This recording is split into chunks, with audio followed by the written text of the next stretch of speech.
Reborn, I accepted the 5 million offered by his mistress without hesitation and smiled, blessing them both. I'm pregnant, and my husband brought a wealthy woman into our home. She threw down her bank card and said, "Here's 5 million. You can leave."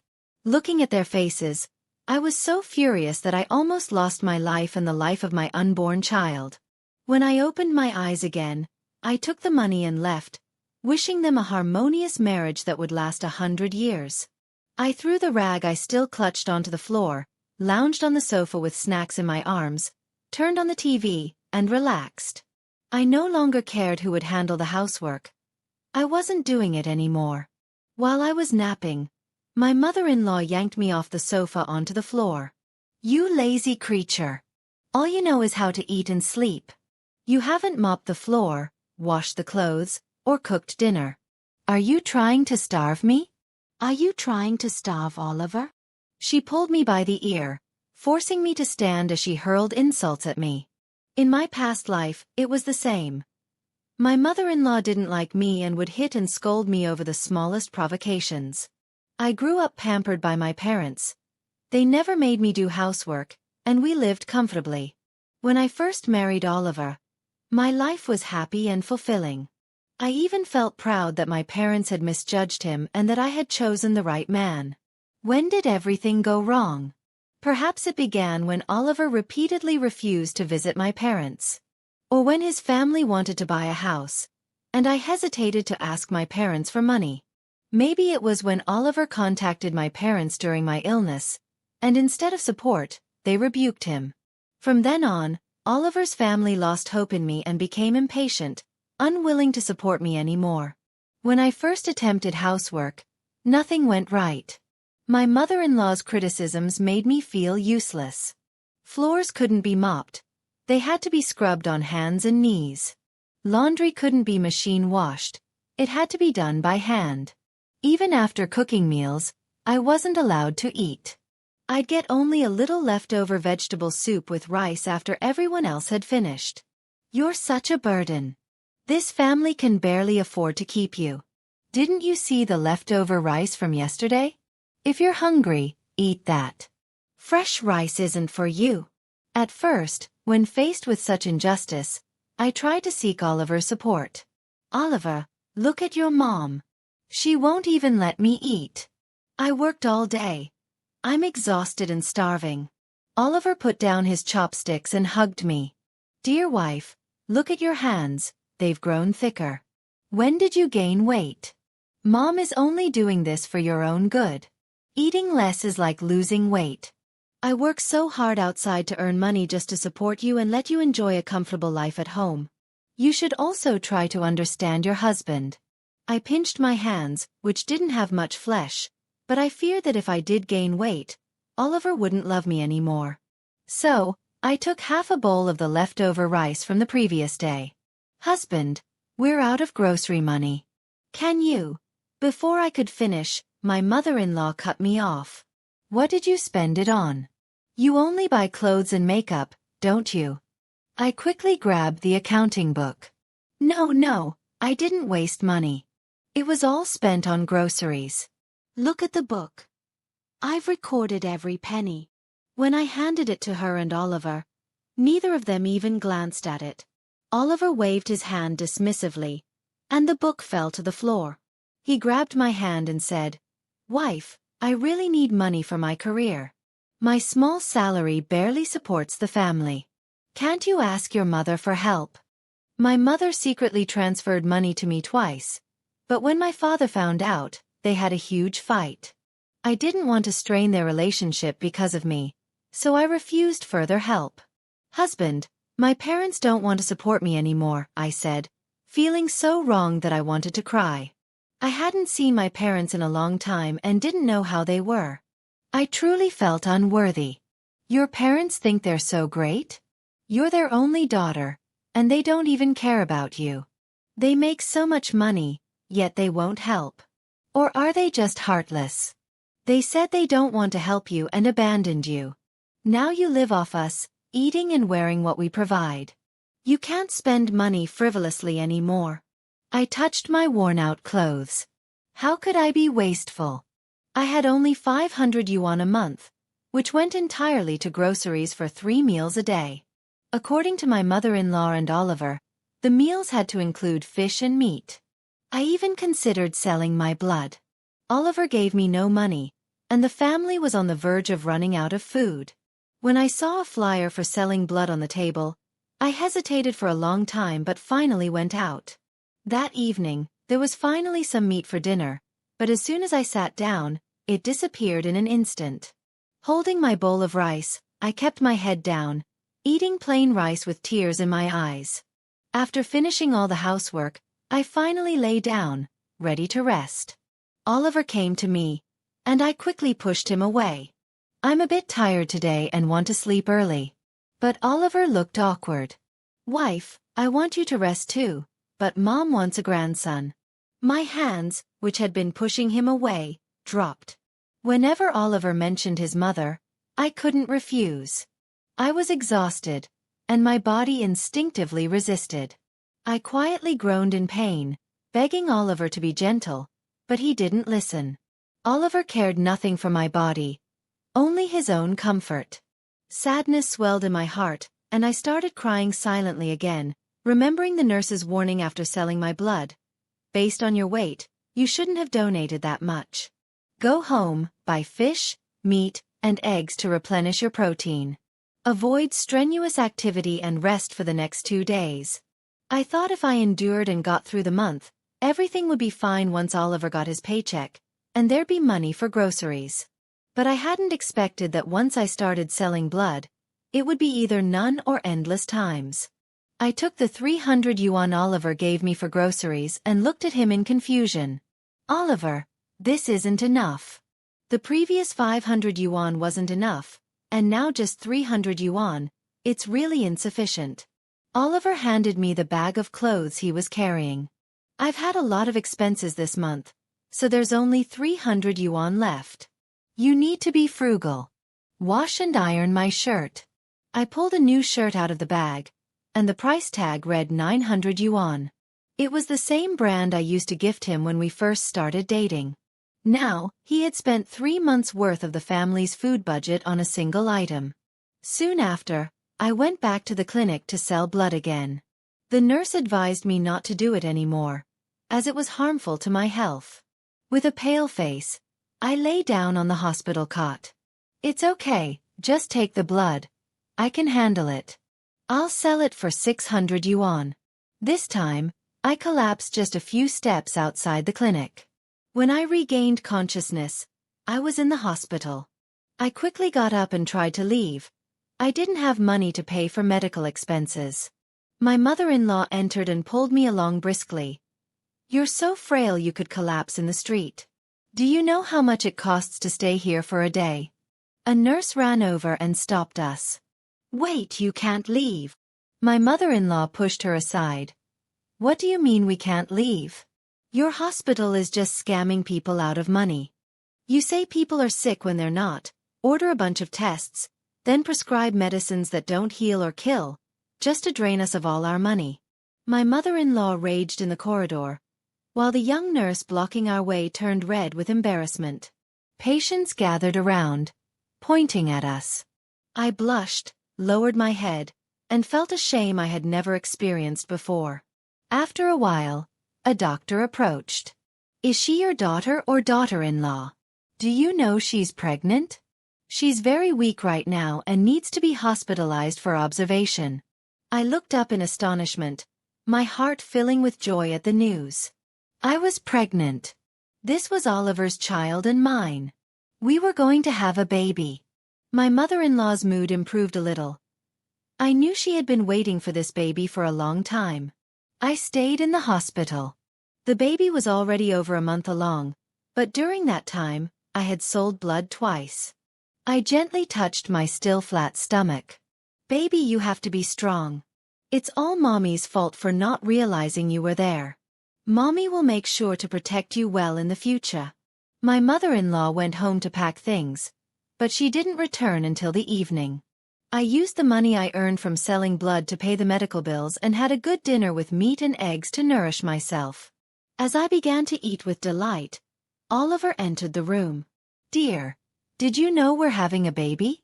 But Oliver's expression was cold, without a trace of joy.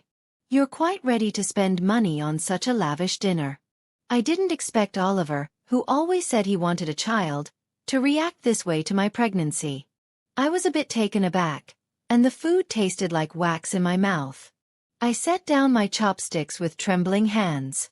"Dear, have you eaten?" "I'm full. You can have the rest." Oliver gathered the leftovers and threw them into the trash. "If you're full and don't want it, why should I eat your leftovers? Besides, what's so good about hospital cafeteria food?" Helplessly, I watched as the food was discarded, feeling a pang of anxiety. I only dared to whisper, "I thought it tasted good. Don't just lie in bed. Pack your things and go home quickly." I turned my gaze to his face and silently stared at him for a long time. He just sat on a chair scrolling through his phone, not once looking at me the whole time. I wondered, is he still Oliver? When did he become so cold? I asked him dryly, why? Why go home? What else could it be? "Do you still think you're the daughter of a wealthy family? Pregnancy is the most ordinary thing for a woman. It's nothing serious. Just rest at home." I lowered my head and picked at the scab on my hand. "But I sold blood twice. I'm too weak. I'm afraid it'll harm the baby." Oliver grew a little impatient. "Sold blood? Who told you to sell blood? There wasn't money for food for the family. I didn't have money for groceries, so I could only—" Oliver stood and loomed over me threateningly. "Ruby, are you blaming me? I just happened to leave that leaflet on the table. I never told you to sell blood." The prepaid medical expenses were taken by Oliver and put into his pocket. I had no other belongings, so I quickly followed him out. When I got home, everything was the same as before, and there was no special treatment I had imagined. I no longer dared to sell blood. Thankfully, my mother-in-law took over buying groceries, but I still had no meat. I began secretly hiding bits of sliced meat or ground meat at the bottom of my plate. I needed the nutrition for the baby. For the baby's sake, I went to bed early every night, but I didn't expect Oliver to secretly take my phone and contact my mother. "Mom, Ruby is pregnant. I'm so useless that I can't give her a good life. Mom, please help us. Ruby is weak and needs hospitalization to protect the baby." I burst out of the bathroom and snatched the phone from Oliver's hand. "Didn't I tell you not to contact my parents?" Oliver immediately softened his tone and hugged me, trying to console me. "Wife, I can't let you live this way. I feel like I've wronged you so much, so I wanted to ask Mom for help." My face was stern. This was the one thing I couldn't compromise on. "Oliver, as long as I'm with you, I'm not afraid of any hardship. There's just one condition. Don't contact my parents. That's my principle." At the start, I stole the household registry and got married despite my parents' objections. My father was so angry at the time that he told me never to return. "Why don't you like him?" My father gathered all my belongings and threw them out. "Get out and live with your Oliver. How many times have I told you that this man has ulterior motives? Don't associate with him. You even stole the household registry and got married. I think you just want to anger me." My mother gathered my things and tried to calm my father down. "Ruby, apologize to your father. Even if you're married, you can still get a divorce. Listen to your father. He won't harm you." I was so angry at that moment that I couldn't understand why my parents still looked down on Oliver, even though we were already married. "Mom, why do you keep saying the same thing?" I snatched the suitcase from my mother's hands and walked out the door without looking back. "Fine, I'll leave. I'll prove it to you with Oliver." Because of this unpleasant experience, no matter how hard or exhausting it was, I swallowed my bitterness. I managed to stand my ground with confidence. When Oliver realized how determined I was, his face twisted slightly, and he let go of his embrace around me. After that small episode, I clearly felt that Oliver became even colder toward me. One time, when I was hiding in the kitchen to eat, My mother-in-law suddenly walked in. She saw the broth in my bowl, and her face immediately turned hostile. She snatched my bowl of rice and dumped its contents into the trash. "You're still hiding to eat meat? You said your family had such good conditions. Why are you so stingy?" "Mom, I'm pregnant. I need meat to nourish the baby. Please don't argue with me." My mother-in-law put her hands on her hips, looking as though she was ready to scold me again. "You've even learned to use the baby as an excuse. When I was pregnant with Oliver, our family didn't even have enough food, and I still had to work in the fields. How can you enjoy a comfortable life at home and still be ungrateful?" I lowered my head and looked at my slightly protruding belly. "I understand, Mom. I won't sneak food anymore." That evening, I told Oliver about the incident, hoping he could say a few words to his mother on my behalf. "My mom is doing it for your own good. Just listen to her." I couldn't even count how many times I'd heard that phrase. Gradually, I stopped sharing my true feelings with Oliver. When I got a call from him, I was a little surprised. "Oliver, what's the matter?" "Ruby, come quickly to your parents' place. Your parents died in a car accident.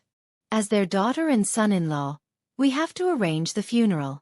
The corners of my lips, which had been slightly raised, froze.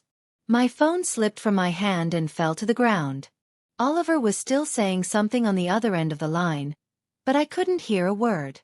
"Killed in a car accident? How could that be? My parents were still so young. How could it happen so suddenly?" I was still angry at them, and now they were gone. I no longer had parents. I lived in a daze every day, still unwilling to believe that my parents were gone. Oliver hired a moving company, and we moved into my parents' house together. "Ruby, if you live here, maybe you'll feel a little happier." I stayed in the place where I grew up every day, but everything had changed. I felt so strange. Equipment was piled up in a small mountain. My mother-in-law said in a sarcastic tone, "You ungrateful wretch, you don't even know how to enjoy a good life. This place is big and bright. If you want to leave, leave. Oliver and I will stay here." Oliver chimed in with her words. "Yes, wife, now all your parents' inheritance belongs to us. We're rich now, and our life will be better. Why go back to that shabby house? I've already cancelled the lease. My parents no longer want me. I didn't fulfill my duty to them, and I don't have the courage to spend the money they left behind." Oliver sneered. "Wife, are you stupid? You're their only daughter. These houses, cars, and money, if they don't belong to us, who else could they belong to? As their son-in-law, I'll help manage your father's company. Only then can we console their souls in heaven." My father started the company from scratch and gradually built it to its current size. It's not the best, but it's better than many others, and it was also my father's greatest pride. Now it's only natural that Oliver helps manage it. I don't understand business matters, so I can only leave everything to Oliver. My mother-in-law still scolded me from time to time. After being reprimanded so many times, I got used to it and no longer took it to heart. Because I sold blood during pregnancy and also endured the loss of my parents, my health had always been poor. I had to visit the hospital from time to time to protect the baby, but I just couldn't make up for the physical deficiencies. Oliver was busy with the company's affairs, and my mother-in-law was busy shopping and playing mahjong. I always went to prenatal checkups alone. This time, I was supposed to stay in the hospital for a week, but unexpectedly, the doctor discharged me after 3 days. However, when I opened the door to my house and saw 2 people entwined on the couch in the living room, I froze in place. The man was none other than my husband, Oliver. He had said he was busy with the company, but he brought a woman home to have fun while I was away. I was so enraged by the disgusting scene that my hands trembled with fury. I rushed at them and started to fight. Oliver shoved me hard and didn't forget to add a comment. "Crazy woman." I fell and sat on the floor. My stomach throbbed with a dull pain, and then I remembered that I was still pregnant. "Oliver, why did you push me? I'm pregnant. My stomach hurts." Take me to the hospital. Oliver handed the woman her clothes and didn't even look at me. Stop pretending. What could possibly be wrong with you? You just came back from the hospital. You love being there so much. Why don't you stay there? I propped myself up with my hands and barely managed to sit on the couch, but I still couldn't recover, my face pale. Oliver, I feel terrible. I feel so terrible. The woman didn't react to my condition. She calmly got dressed, pulled a bank card from her bag, and threw it at my feet. Here's 5 million. Leave. Your man is very useful to me. He belongs to me now. I let out a bitter laugh. Do you think you can just send me away with that amount? My father's company has an annual income of more than 10 million yuan. Your 5 million means nothing to me. The woman smirked smugly. Ruby, you probably don't realize that your family's company is already mine. It wasn't worth much anyway. I looked at Oliver in disbelief. He couldn't meet my gaze. What more was there to understand? He kept promising to help me save my father's company, yet in an instant, he sold it and fawned over this woman, this hag in her 40s. Disgusting. Absolutely disgusting. Rage consumed me, my chest burned, and sharp pains shot through my lower abdomen. I grabbed my phone to call an ambulance. I couldn't count on these people. I had to save myself and my child. But Oliver snatched the phone out of my hand. Ruby, know your place. 5 million is enough for you to live on for the rest of your life. I stared into his eyes. Oliver, how much did you sell my father's company for? Ruby, your father's company was already in bad shape. It was worth nothing. I sold it for 10 million, Oliver replied, tossing the phone aside. Don't blame me. My mother lost everything gambling, and I needed to pay off her debts. Oliver lit the woman's cigarette and handed it to her. She smiled with satisfaction. Oliver, why are you hiding anything from her? Tell her the truth. You still don't know what happened to your parents? A car accident. Oliver embraced the woman, gently stroking her. They flirted and laughed right in front of me. Ruby, Oliver wanted to be with me, and your father's company was his show of sincerity. Who knew he'd be so foolish, unable to win you over all this time? Extreme measures had to be taken. I couldn't process the woman's words. Was my parents' death somehow connected to Oliver? I turned my head and stared at him intently. When had this once obedient man changed? Or had I been blind to him all along? My husband had ulterior motives from the very beginning. I'm your wife. I'm pregnant with your child. I even gave up my family for you. And this is how you treat me. A wife can be replaced, a child can be born, and not just one. Nothing is irreplaceable. At that moment, through the haze, everything seemed painfully clear. But it was too late. I felt blood gushing from me and a deep emptiness setting in. My baby. Mommy couldn't protect you. And she didn't even choose the right father for you. Mom. Dad. I didn't listen to you. I brought a wolf into the house. And I paid the price. This is the punishment for my stubbornness. Consciousness faded. My body grew cold. I knew I wouldn't survive this blood loss. I no longer begged these devils, these scoundrels, for help. I let my indignation drain what was left of my strength, and my body slipped weakly from the sofa to the floor. The two in front of me still held each other, watching me writhe in pain on the ground with smiles on their faces. I was so angry that I coughed up a mouthful of blood and stared at them unblinking. After one final wave of pain swept through me, it felt as though I had been reborn, because having already died once, life now seemed like a gift. I was determined to prevent all tragedies at their root. These devils who had destroyed my family would pay for all their debts from my past life. Before my mother-in-law could hit and scold me again, I struck her hard. The sound was sharp and loud, and it felt so satisfying. How dare you hit me? My mother-in-law never expected that I, always calm and allowing her abuse, would suddenly resist. For a moment, She was so shocked she didn't know what to do. Humph, I should have put you in your place long ago. Let's see if you dare to raise a hand against me again. I wiped my hands with a damp tissue, as if I had touched something filthy. My mother-in-law, visibly provoked, regained her composure and lunged at me. In the end, I was younger, quicker, and stronger than her. If it came down to a fight, how could I let her win? I quickly subdued her in just a few moves. She retreated to her room, likely to summon reinforcements.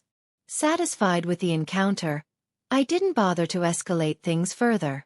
I changed into the elegant clothes I had bought before my marriage and, looking at the cheap, low-quality cosmetics on the table, decided against applying makeup. I stood at the door of my house and finally understood what it meant to feel both excitement and nervousness when coming home. I hesitated, unable to bring myself to press the doorbell, but the door opened from the inside. "Ruby dear, you're back." Mom hugged me with a surprised expression. I froze for a moment before tears streamed down my face. I lifted my arms and hugged her back. "Mom, I missed you so much." "I'm sorry, forgive me. I know I was wrong." We stood there at the door, crying our hearts out. When Dad came home, we had already prepared dinner. Seeing me at home, he was a little happy but deliberately put on a stern face. "Dad, I have so much to say," I started, but then I broke into loud sobs. My usually strict father was caught off guard and gently patted my shoulder, comforting me. It's okay. I'm just glad you're home. No matter what grievances you suffered outside, Dad will always have your back." I threw myself into his arms. It felt so good to be protected by this solid figure. Even though he had once said he didn't want me, he still welcomed me back so willingly. "Dad, this time, I'll take care of everything myself." Over the next few days, I received calls and messages from Oliver. I didn't even look at them, leaving him in limbo for the time being. I took the opportunity to start learning about business. In my past life, I suffered because of my naivety. This time, I wouldn't let the fate of myself or my family rest in anyone else's hands. I joined Dad's company and started working as a secretary. Dad began teaching me about business step by step. "Business dinners are too tough for a young girl like you," he remarked. I set down the documents in my hand and looked at him. "Dad, I don't think it's hard. I just want to grow up quickly so I can help you."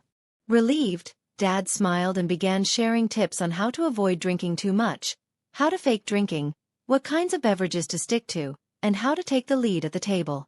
These small but crucial details helped immensely. At a dinner, I encountered that woman, Oliver's mistress, and his mother.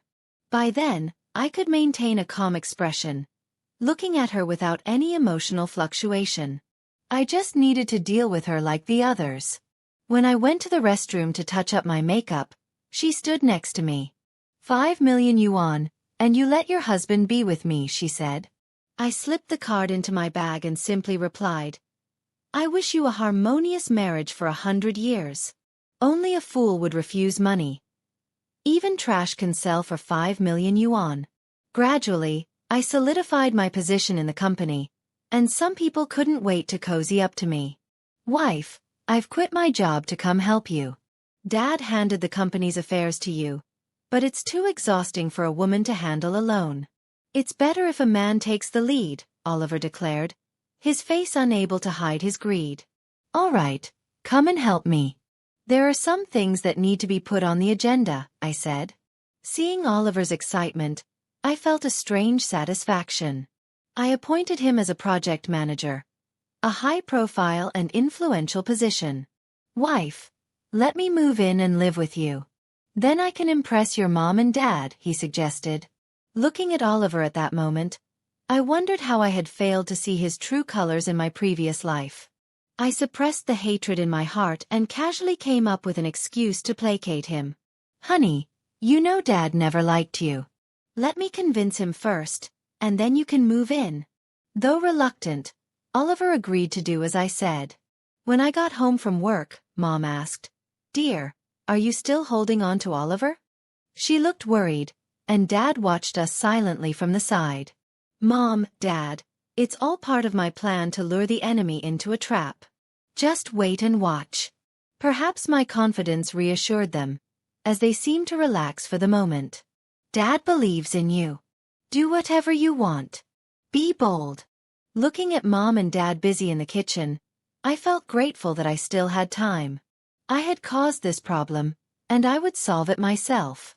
This time, I would take preemptive measures to protect my family. Once I dealt with these people, I could return to my peaceful and happy life. Mom and Dad, you've prepared such a lavish dinner today, I said, trying to steal a piece of meat from Mom's plate.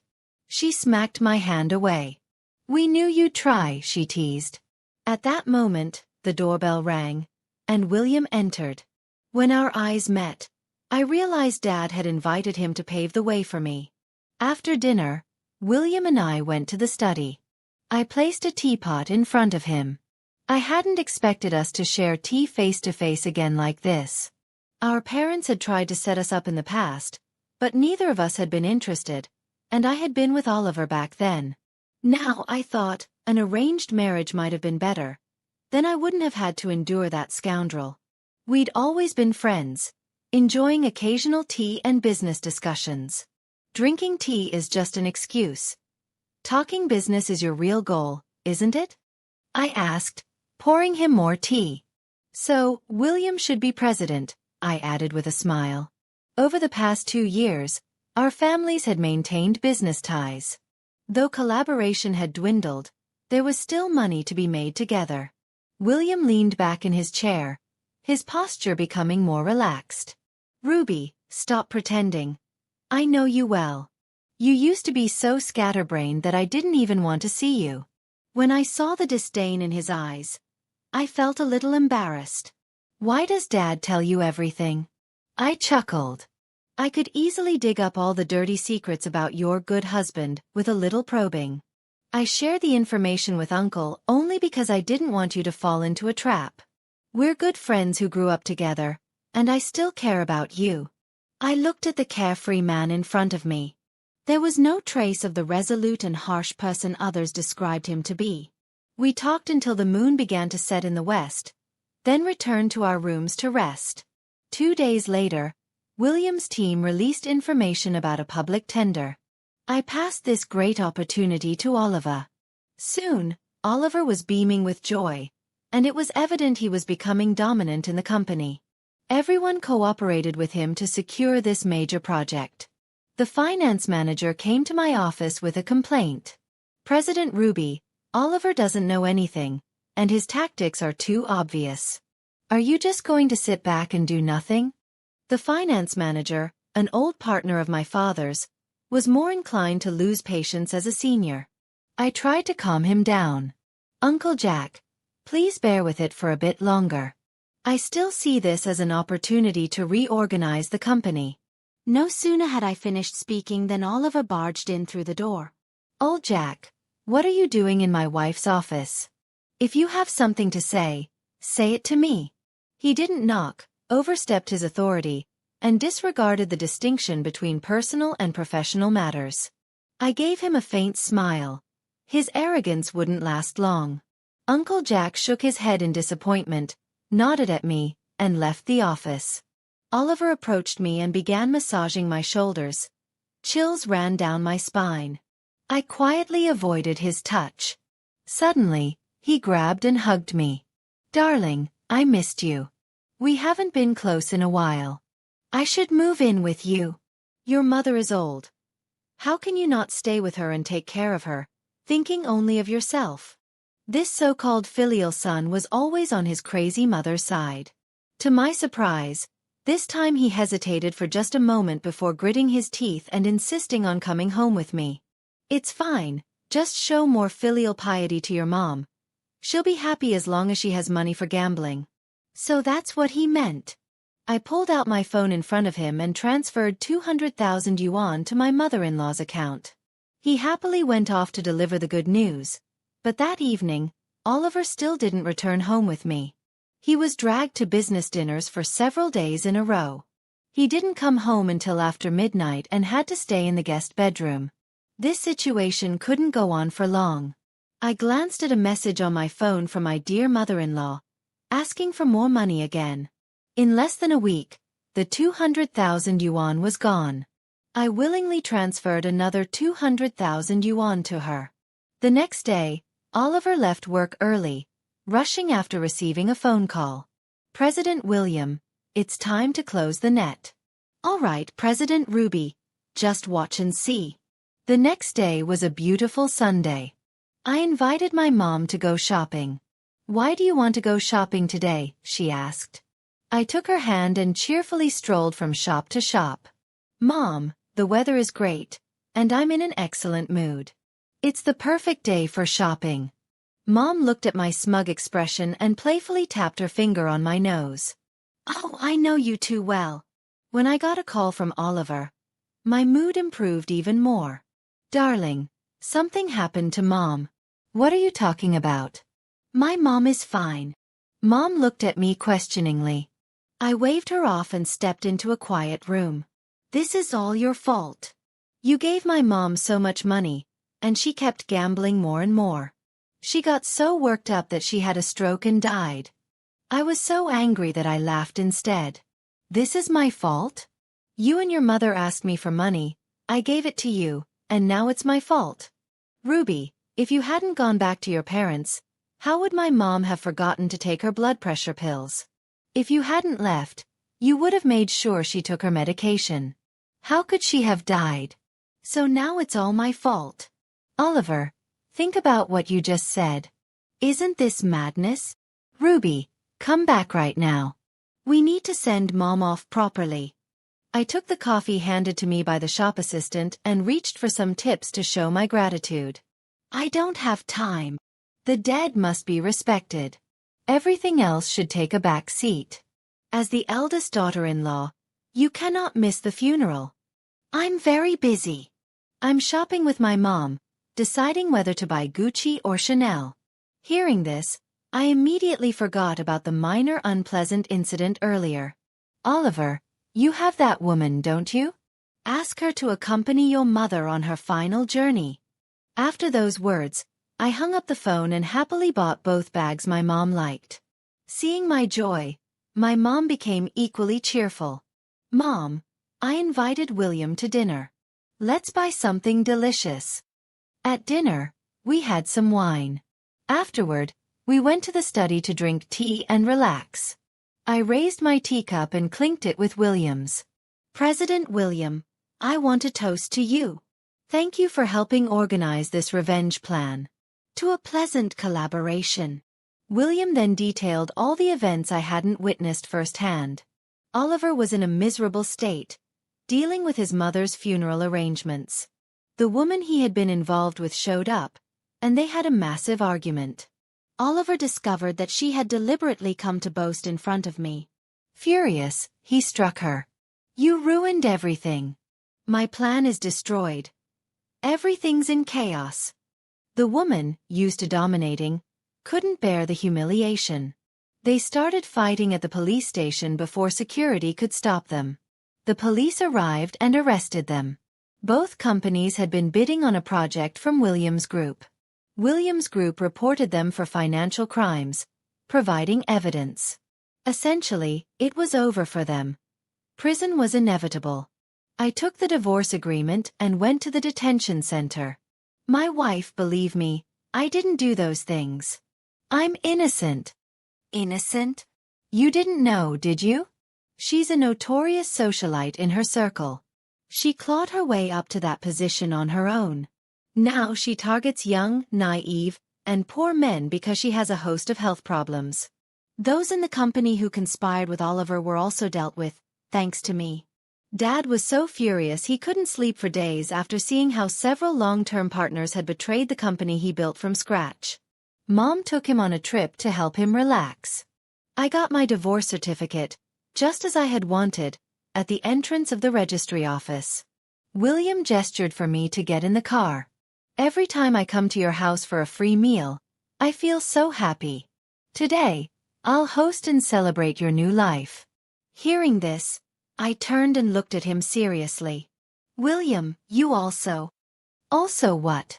Also love French cuisine? I know a private restaurant you'll absolutely adore. William maintained his carefree demeanor. What are your plans for the future? To continue the projects we're collaborating on, work hard, and spend more time with my parents. That's my most sincere thought. William handed me a bowl of soup. I mean things like dating and marriage. Look, our parents all hope we'll be together. Why don't we just... I rejected the suggestion without hesitation. That won't work. You're such a playboy. I can't handle you. Don't let those women around you tear you apart. Then William seemed to gather his courage and firmly grabbed my hand. I quickly pulled it away and interrupted sharply. Listen, I don't dare get involved with men anymore. Once was enough. William lowered his head, looking a bit dejected, but when he lifted it again, his usual carefree smile returned. President Ruby, when you're ready to fall in love, remember I'm first in line. Hearing his half-joking confession, I didn't respond directly. I just raised my teacup and said, "This really is excellent tea. What a refined restaurant." I thought everything was over, but unexpectedly, I saw Oliver again. "Ma'am, are you Ms. Ruby? Oliver has requested a meeting with you." The officer handed me a stack of Oliver's nonsense, and I came face to face with him once more. My wife, forgive me. Seeing the gentle Oliver before me gave me goosebumps. Why are you back? How long? How could you do this to me? I knew what he meant. After the police told me about his erratic behavior, I realized he had been reincarnated too. Give me another chance. I want to treat you well. I won't repeat the mistakes of the past life. Oliver, just stay in prison and atone for your sins. Once I leave here today, I never want to see you or hear your voice again. Everything about you disgusts me. Oliver instantly dropped his gentle demeanor and became ferocious. It was his true self, a soulless beast. Ruby, have you been having an affair with William? Otherwise, why would the president of William's group, such an important man, keep prioritizing you? In our past life, I was defeated by him. William truly is a madman when it comes to you. He only thought about breaking me, no matter the cost to his group. He was even willing to die with me for revenge. Haha, thinking about it now, having the famous William by your side in death isn't a bad deal. Tell me, isn't that so? The more I listened, the more shocked I became. My nails dug into my palms, but the pain was nothing compared to the ache in my heart. I threw the phone down and ran out of the prison. Running through the streets, I pulled out my phone. William, where are you? I need to see you. William's deep, pleasant voice responded. Turn around. I stopped and turned. That madman was standing right behind me. He had always been there, silently supporting me. I took a step toward him, but there always seemed to be a gap between us. I couldn't wait and quickened my pace. I ran to him, embraced him, and kissed him. The series of actions left William frozen in place. Ruby, you... William, you're insane. Ruby, I just want to tell you I've always been waiting for you to turn around and see me. I held him tightly, my voice trembling uncontrollably. I turned around. I saw you. William, marry me.